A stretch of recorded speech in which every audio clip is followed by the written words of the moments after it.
Hi అండి, అందరికీ నమస్కారం. ఎలా ఉన్నారండి? అందరూ బాగున్నారా? అందరూ బాగుండాలి.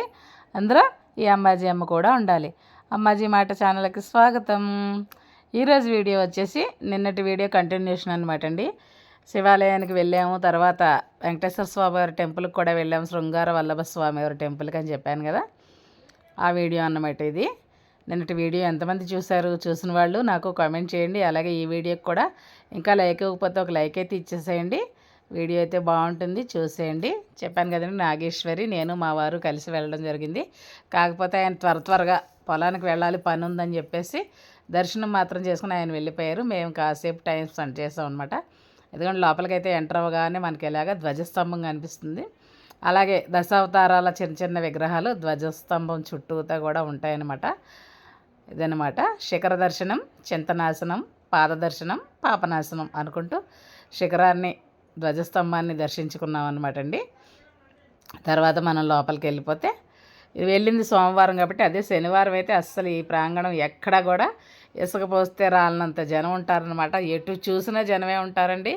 అంతేకాదు వెళ్ళేటప్పుడు ట్రాఫిక్లో కూడా ఇరుక్కుపోతాము. అందుకనే నేను మ్యాక్సిమం శనివారం అయితే వెళ్ళడానికి ఇష్టపడను. ఎందుకు అంటే శనివారం వెళ్తే దర్శనం కూడా ఎక్కువసేపు చేసుకొనివ్వరండి. జరగండి అని జరిపేస్తారు. మనం ఇలా మిగతా రోజుల్లో ఎప్పుడు వెళ్ళినా కానీ ఇలా ఖాళీగా మనం టైం ఎంతసేపు స్పెండ్ చేయాలంటే అంతసేపు స్పెండ్ చేయొచ్చు. అలాగే స్వామివారిని కూడా ఎక్కువసేపు దర్శనం చేసుకోవచ్చు అనమాట. అందుకని చెప్పేసి నేను సోమవారం వెళ్ళడం జరిగింది. శనివారం అయితే చాలా క్రౌడ్ ఉంటుందని చెప్పేసి వెళ్ళిన తర్వాత ఇలాగ పక్క సైడ్న దక్షిణం వైపు ఇలాగ బావి ఉంటుందండి. ఈ బావిలో నీళ్ళు తల మీద జల్లుకుంటున్నారు. ఇప్పుడు అంటే మాకు పక్క ఊరే కాబట్టి మాకు నా పెళ్ళయిన దగ్గర నుంచి నాకు తెలుసు ఈ దేవాలయం. ఎప్పుడు మేము పూజా కార్యక్రమాలు ఉన్నప్పుడు, కార్తీక పౌర్ణమికి, శ్రావణ శుక్రవారానికి ఇంట్లో దేశంలో వేసుకొని దేవుడి గారు శుభ్రం చేసుకోవడానికి, ఇవన్నీ చేసుకోవడానికి ముందు రోజు ఒక మంచి రోజు చూసుకుని వచ్చి ఈ బావిలో నీళ్ళు స్నానం చేసి వెళ్ళి తర్వాత మేము పనులు మొదలు పెట్టుకునేవాళ్ళం అనమాట. కానీ అప్పుడు అంత ప్రచారం ఉండేది కదండి. నిజంగా ఈ దేవాలయం అయితే అసలు ప్రచారానికి నోచుకోలేదనే చెప్పాలి. ఇప్పుడు వచ్చింది టైం, స్వామివారికి కూడా ఇప్పుడు టైం వచ్చింది అన్నట్టుగా ఇప్పుడు మంచిగా ప్రచారం జరుగుతుంది. అలాగే చాలా అంటే శనివారం అయితే ఇంకా అస్సలు ఖాళీ లేకుండా చాలా క్రౌడ్ ఉంటుంది. అలాగే ఈ బావిలో కూర్మావతారం రూపంలో అంటే తాబేలు రూపంలో స్వామివారు అయితే దర్శనం ఇస్తారండి. మీకు కనిపిస్తుందా? ఆ పైన చూడండి, పై లైన్లో బావి దగ్గర తాబేలు అయితే ఉన్నది. బాగా చూస్తే మీకు క్లియర్గా కనిపిస్తుంది అనమాట. వెళ్ళినప్పుడల్లా నాకు ఆ తాబేలుని చూడడం, ఆ తాబేలునే స్వామివారిగా భావించి కాసేపు అలా టైం స్పెండ్ చేయడం అలవాటు అనమాట. చెప్పాను కదా, నా పెళ్ళయిన దగ్గర నుంచి గత 30 సంవత్సరాల నుంచి ఎప్పుడు వెళ్తూనే ఉంటాం అనమాట. ఇప్పుడైతే అప్పుడు అంత ప్రచారం ఉండేది కాదు, చాలా ఖాళీగా ఉండేది. వెళ్ళి ఇప్పుడైతే జనం పెరగడం వల్ల మంచిగా ప్రచారం జరుగుతుంది. మంచిగా శనివారం అయితే అన్నదానం, పెళ్ళిళ్ళు ఏంటి చాలా కార్యక్రమాలు అయితే నిర్వహిస్తున్నారండి ఇప్పుడు. అందువల్ల అయితే చాలా బాగుంటుంది అనమాట. ముందుగా ఈ బావి దగ్గరికి అయితే వచ్చేసి నీళ్ళు అయితే చల్లుకుంటున్నారు అందరూ. అదిగోండి అలాగా తోడుకొని పోసుకుంటున్నారు. లేదులేండి, ఇప్పుడు కుళాయిలు అన్నీ పెట్టేశారు, మోటార్ వేసేసి. ఇది వరకు అయితే ఇలాగే తోడుకుని నీళ్ళు పోసుకునేవాళ్ళం. భార్యభర్తలు అయితే భర్త భార్యకి భార్య భర్తకి తోడు పోసేవాళ్ళం అనమాట నీళ్ళు. అలా స్నానాలు చేసేవాళ్ళు. నాగేశ్వరి చూడండి నీళ్ళు జల్లేసుకుందో, కొంచెం జల్లి కొట్టంటే ఈ అమ్మాయి చూడండి. శనివారం అయితే ఇప్పుడైతే ఆ బిల్డింగ్ అయితే క్యాష్ కండెన్సాల్ అనమాట. అంటే పిల్లలకి పుస్తకాలు తీపించుకునే ఇవన్నీ మంత్లీ ఒకసారి వెళ్ళినప్పుడల్లా ఏదో ఒకటి మార్పు జరుగుతూనే ఉందండి. చెప్పాను కదా, జనాలు బాగా వస్తూ ఉండడం వల్ల మరి వాళ్ళందరినీ అడ్జస్ట్ చేయాలంటే మార్పులు చేయాలి, తప్పదు కదా. మాకే అనిపిస్తున్నా ఇది మళ్ళీ ఈసారి కట్టినట్టున్నారే, ఇది ఈ మధ్యనే కట్టినట్టున్నారే అని చెప్పేసి. ఇది వరకైతే ఇదంతా ఖాళీగానే ఉండి మొక్కలు ఉండేవన్నమాట. బాగా పూల మొక్కలు, మందారం చెట్లు, రకరకాల మందార చెట్లతో ఉండేది ఆ ప్రాంగణం అంతా, ఆ బావి ఉన్న ప్రాంగణం అంతా. ఇప్పుడు అదంతా క్లీన్ చేసి నీట్గా అరేంజ్ చేశారు.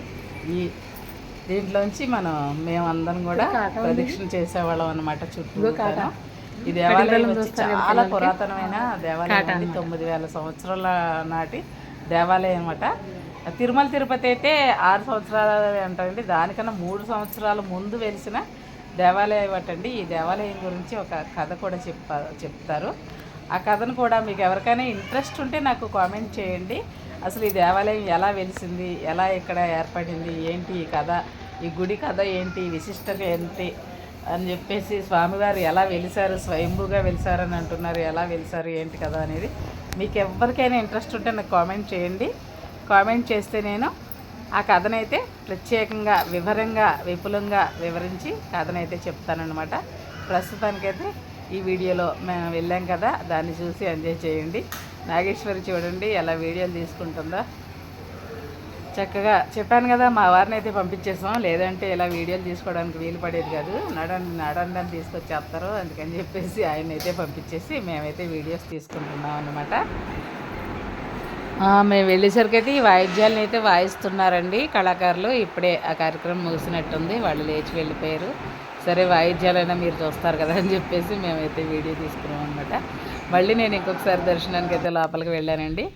ఇదివరకైతే కొంచెం ముందు దూరం నుంచి దర్శనం చేసుకున్నాం మా వారితో ఉన్నప్పుడు. తర్వాత మళ్ళీ అందరూ లోపలికి వెళ్తుంటే మేము కూడా వస్తామండి, ఈ అమ్మాయి చాలా దూరం నుంచి వచ్చింది, ఖమ్మం నుంచి వచ్చింది అని చెప్తే అయ్యగారు సరే వెళ్ళి చూడండి, ఈవో గారు చూస్తే మమ్మల్ని కోపడతారు, త్వరగా వచ్చేయండి అని చెప్పేసి అన్నారు. అప్పుడు నాగేశ్వరి ఇక కొంచెం లోపలికి వెళ్ళి చూడడం అయితే జరిగింది. లోపల శ్రీదేవి భూదేవి సమేత శృంగార వల్లభ స్వామి వారు ఉంటారు కదండి, అలాగే పక్కన ఉన్న అమ్మవారు వెండి చీర ధరించి ఉంటారనమాట. అది మనకి బయటకైతే మామూలుగా దర్శనం చేసుకునే వారికి అయితే స్వామివారికి కనిపిస్తారు. ఇదివరకు మేము లోపలికల్లా వెళ్ళి దర్శనం చేసుకునే వాళ్ళం కాబట్టి మాకు అవన్నీ తెలుసు. మామూలుగా దూరం నుంచి సర్వదర్శనం చేసుకునే వాళ్ళకైతే అమ్మవార్లు కనిపించరండి. లోపలైతే రెండు పక్కల అమ్మవార్లు ఉంటారు. చాలా అంటే అసలు శృంగార వల్లభ స్వామి అంటేనే ఆ పేరులోనే ఉన్నదండి. శృంగారం అంటే మీరు మళ్ళీ ఏదో అనుకునేరు కాదు. శృంగారం అంటే ఎంతో అందమైన, ఎంతో చూడముచ్చటైన అని అర్థం అనమాట. కొన్ని ప్రదేశాల్లో శృంగారంగా ఉందో అంటూ ఉంటారు పెద్దవాళ్ళు. ఎప్పుడైనా విన్నారా మీరు పెద్దవాళ్ళ నోటి వెంట ఆ మాట? ఎప్పుడైనా వినుంటే మీకు అర్థం అవుతుంది. శృంగారం అంటే వేరే అర్థం కాదండి, ఎంతో శృంగారంగా ఉంది అని చెప్తా ఉంటారు కదా కొన్ని ప్రదేశాలను. అదనమాట. ఇది వచ్చి ఉత్తర ద్వారం. ఇది వైకుంఠ ఏకాదశికి ఉత్తరద్వార దర్శనం ఏర్పాటు చేస్తారు కదా, అప్పుడు తెరుస్తారండి ఈ ద్వారాన్ని. ఇదంతా ఇంకా కళ్యాణ మండపం, స్వామివారి కళ్యాణం జరిపించే మండపం వెనకాల ఉంది కదా. ఇదేమో ఎవరిదో రాత్రి పెళ్లి జరిగినట్టుందండి, అదంతా షామియానా అంతా వాళ్ళు తీసుకుంటున్నారు. తర్వాత ఇక్కడే శనివారం అన్నదాన కార్యక్రమం కూడా ఇక్కడే జరుగుతుంది అనమాట. ఇవన్నీ కూడా కొత్తగానే కట్టారండి, జనాల్ని అడ్జస్ట్ చేయలేక మెయింటెనెన్స్ కోసం అని చెప్పేసి ఇవన్నీ కట్టారనమాట. లేదు అంటే ఇప్పుడు ఖాళీగా చెట్లతో చల్లగా ఖాళీగా అలా ఉండేది, చాలా బాగుండేది. ఇప్పుడు కూడా చాలా బాగుందిలేండి చెట్లు అవిను. మంచిగా మరి జనాలు అందరినీ మంచిగా చూసుకోవాలి కదా, వచ్చిన భక్తులందరికీ ఏ ఇబ్బందులు కలగకుండా చూసుకునేలాగా మంచిగా ఏర్పాట్లు అయితే చేశారనమాట. నేను కూడా ఈ మధ్య రాలేదు, ఇది కొత్తగా కట్టారు కదా అనుకుంటూ చూసుకుంటున్నాం అనమాట. అక్కడ కూడా ఒక పనస చెట్టు ఉంది చూసారు కదా. అలాగే ఇంకా కొంతమంది అయితే రాయి మీద రాయి పేర్చి కట్టుకుంటూ ఉంటారు, ఇల్లు కట్టుకోవాలి మాకు ఇల్లుని ప్రసాదించు అనేవాళ్ళు. వాళ్ళ ఎవరి నమ్మకాలు వాళ్ళవండి. కొన్ని చోట్లయితే చెట్లకి ఉయ్యాలలు వేస్తూ ఉంటారు బిడ్డల్ని ప్రసాదించమని. అలాగా మనం ఎవరి నమ్మకాన్ని ఎవరి మనోభావాల్ని దెబ్బతీయకూడదు కదా, వాళ్ళ నమ్మకం వాళ్ళది. ఇప్పుడు కూడా నమ్మి చేస్తే ఏదైనా నిజమవుతుంది కదా, అందుచేత వాళ్ళ నమ్మకంతో చేసుకుంటున్నారు, స్వామివారు అనుగ్రహిస్తున్నారు అని అనుకోవాలి అంతే. అలాగే పక్కన అలాగా కోనేరు ఉంది, కోనేరు దగ్గరికి వెళ్ళడానికి అయితే ఓపెన్ లేదండి, అందుకే ఇలా దూరం నుంచి చూపించాను. వాటర్ కూడా పెద్దగా ఏమీ లేదు. అలాగే అదిగోండి నాగేశ్వరి అయితే పరిసరాలన్నింటినీ వీడియోలు తీసేసుకుంటుంది మేడం గారు. తర్వాత ఇద్దరు అలాగా కొన్ని వీడియోస్ అయితే తీసుకున్నాము. ఒకళ్ళకొకళ్ళు వీడియోస్ తీసుకొని అన్నీ చూసుకొని ప్రశాంతంగా కాసేపు మాకు కూర్చోవాలనిపించినంతసేపు కూర్చుని మాట్లాడుకుని వచ్చామన్నమాట. ఎందుకంటే పక్కనే కాటా ఉంది చూసారా, నా పక్కనే. ఆ కాటాలో చిన్నపిల్లలు పుట్టిన వాళ్ళు మొక్కుకుంటారు కదండి, బెడ్ ఎత్తిన డబ్బు ఇస్తామని కానీ బెడ్ ఎత్తిన పట్టికి బెల్లం ఇస్తామని మొక్కుకుంటారు కదా, ఆ కాటాలోనే తూచిస్తారనమాట. అలాగే తర్వాత అలా బయటకు వచ్చేసి ఒక చెట్టు మొదటైతే కూర్చుని అలాగే కాసేపు గోవిందనామాలు అయితే పాడుకున్నామండి నాగేశ్వరి నేను. అలాగే విష్ణు నామాలు కూడా జపించుకున్నాము. అలాగే అక్కడ కొంతమంది అయితే పూజ దీపారాధన చేసుకుంటున్నారండి. దీపారాధన చేసుకుంటూ అంటే నేను వాళ్ళని పలకరించాను, ఎక్కడి నుంచి వచ్చారమ్మా ఏంటి అని చెప్పేసి అంటే వాళ్ళు ఏదో ఊరు చెప్పారు. చెప్పిన తర్వాత మీరు కూడా దీపారాధన చేసుకుంటారేమో చేసుకోండి అన్నారు మమ్మల్ని.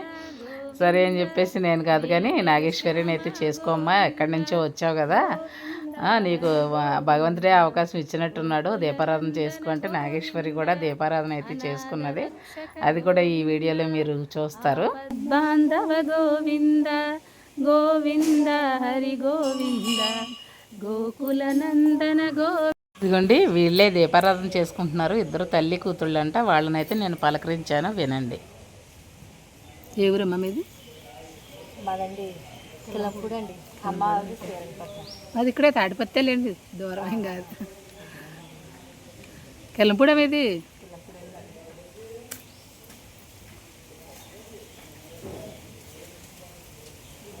సెంటర్లో షాప్ ఉంటుంది కదా, లావరాజు నన్న భద్రం గారు స్వీట్ షాప్ ఉంటుంది కదా, మెయిన్ షాప్. ఆ షాప్ అదే లావరాజు మా మధ్య గారే.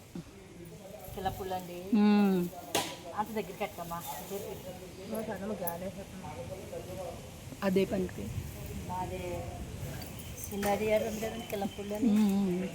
కొత్తపేటలో దాని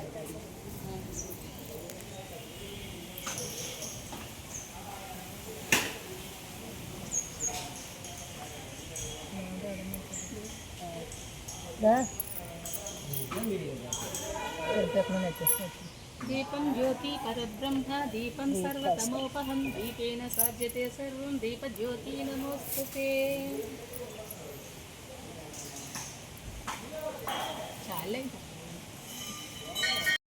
శ్రీముద్రాంకిత గోవింద గోవింద హరి గోవింద కులనందన గోవింద గోవింద గోవింద ఏడుకొండలవాడ వెంకటరమణ గోవింద గోవింద భక్తవత్సల భాగవత ప్రియ గోవింద గోవింద ఆపద్బాంధవ అనాథరక్షక గోవింద గోవింద శాంతాకారం భుజగశయనం పద్మనాభం సురేశం విశ్వాధారం గగన సదృశం మేఘవర్ణం శుభాంగం లక్ష్మీకాంతం కమలనయనం యోగి హృద్ధాన్నగమ్యం వందే విష్ణుం భావభయహరం సర్వలోకైకనాథం.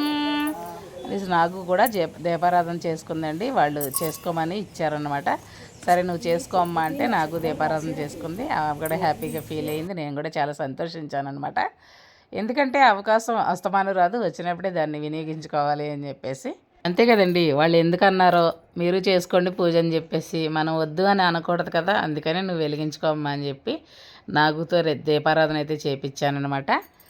అందరూ సంతోషించాం. ఇకపోతే వాళ్ళు కూడా వాళ్ళ నాన్నగారు అనుకుంటాండి వచ్చారండి. నేను చెప్పాను కదా ముందు వీడియోలో, మగవాళ్ళు ఎందుకో తొందర పెడతారని చెప్పేసి ఆయన కూడా అంతే, నడండి అంటే మేమిద్దరం నవ్వుకున్నాం, నాగేశ్వరి నేను కూడాను. ఈ మగవాళ్ళందరూ ఇంతేనా అనేసి అనిపించింది అనమాట. అప్పుడు ముందు వీడియోలో అడిగాను కదా అలాగే ఉంటారా అని చెప్పేసి, ఇక్కడైతే అదే జరిగిందండి. నడండి ఆయన తొందర పెట్టేశారు, మేము నవ్వుకున్నాం అనమాట. ఆ తర్వాత ఇంకా ఇంటికైతే బయలుదేరిపోయాము. ఆల్రెడీ వర్షం అయితే స్టార్ట్ అయిందండి, లైట్గా చినుకులు పడుతున్నాయి. ఇక మేమిద్దరం కలిసి ఆటోలో అయితే ఇంటికి వచ్చేసాం అనమాట. ఆటోలు దొరుకుతాయా దొరకవా అనుకున్నాను, ఆయన అయితే డైరెక్ట్ ఇంటికే తీసుకొచ్చేసాడు. ఒక 50 రూపాయలు ఇచ్చేసరికి ఇంటికి వచ్చిన తర్వాత మా వారితో చెప్తే 50కి ఎవరు తీసుకొచ్చారే మిమ్మల్ని ఇంటికి అని చెప్పేసి అన్నారు. వెంకటేశ్వర స్వామి వారే వచ్చారండి మమ్మల్ని దింపడానికి అనేసి మేము జోక్ చేసామన్నమాట. హ్యాపీగా ఇంటికైతే వచ్చేసామండి. ఇదండి విషయం. ఇక ఈ గుడి విశిష్టత గురించి, ఆ కథ గురించి, ఆ పురాణ కథ గురించి మీకు ఎవరికైనా తెలుసుకోవాలి అని ఉంటే నాకు కామెంట్ రూపంలో కామెంట్ చేయండి. తప్పకుండా మరొక వీడియోలో అయితే తెలియజేయడానికి ప్రయత్నిస్తాను. ఆల్రెడీ మన ఛానల్లో ఈ గుడి గురించి అయితే ఒక వీడియో ఉన్నదండి. ఎవరికైనా ఇంట్రెస్ట్ ఉంటే ఒకసారి చెక్ చేయండి. అలాగే వీడియోకి ఇంకా లైక్ చేయకపోతే లైక్ ఇచ్చేయండి. ఈరోజుకి ఇదేనండి వీడియో.